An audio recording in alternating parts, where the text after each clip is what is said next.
1 घंटा 22 मिनट से हम लोग यहाँ पर बैठे हुए हैं, मुंतज़िर हैं कि इस इजलास को शुरू किया जाए।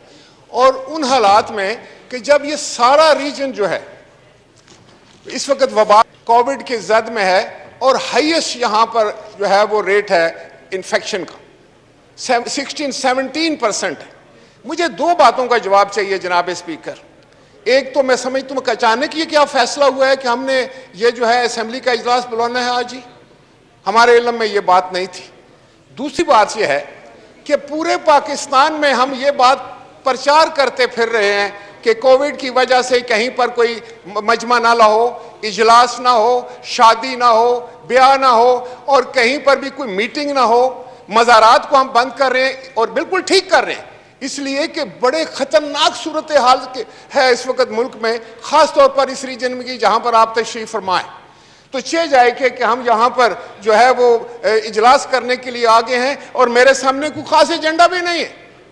और यहाँ अगर बताया जाता है कि हमने दिन पूरे करने हैं कानूनी तौर पर, कितने दिन का इजलास होना ज़रूरी है जनाब स्पीकर, तो जब ये कोविड इतना तेज़ नहीं था तो ये 15-20 दिन पहले क्यों नहीं बुला लिया गया?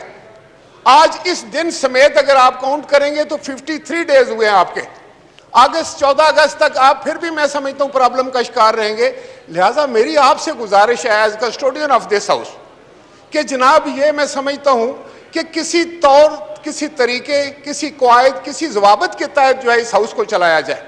ये नहीं है कि गवर्नमेंट की तरफ से एक बात आ जाए कि कल फौरन बुला लें जनाब, और हालत यह है कि अभी तक भी शायद इनका कोरम पूरा नहीं है। तो मैं समझता हूँ कि सर हमने इस इतने बड़े ईवान को जो पाकिस्तान के 22 करोड़ लोगों की जो है वो दानिशगाह है, उसको हमने मजाक बना के रख दिया है। लोग हम पर हंसते हैं। आज एडवाइजरी कमेटी की मीटिंग क्यों नहीं हुई जनाब स्पीकर? हमें पता होता कि जिस इजलास में क्या होना है। तो आखिर क्या इमरजेंसी है?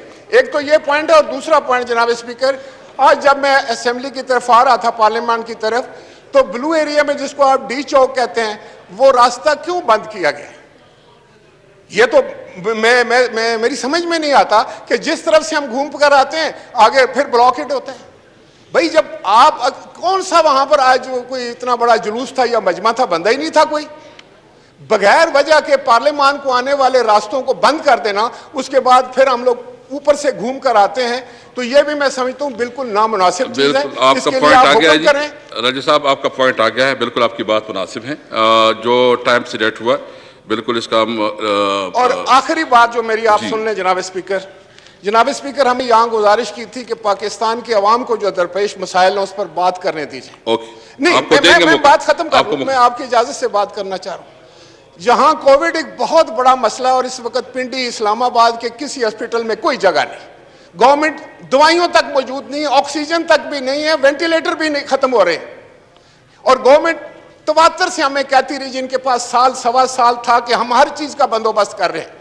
तो जनाब स्पीकर किसी चीज का इन्होंने बंदोबस्त नहीं किया, ये टोटली फेल हुए टू कम्बैट दिस कोविड। दूसरी जो मैं आपसे गुजारिश करना चाहूँ कि आज महंगाई और बेरोजगारी ने पाकिस्तान की आवाम की कमर तोड़ दी। वो हमसे सवाल करते हैं जनाब। मेरे ख्याल में एक तो ये कि जो आपका पॉइंट आ गया, मैं पार्लियामानी मजलिस से जो स्पेसिफिक आपका टॉपिक है उसके हवाले से आप रिस्पॉन्ड कर ले, इसके बाद ऐसा साहब आपको मैं कर लूंगा। जी।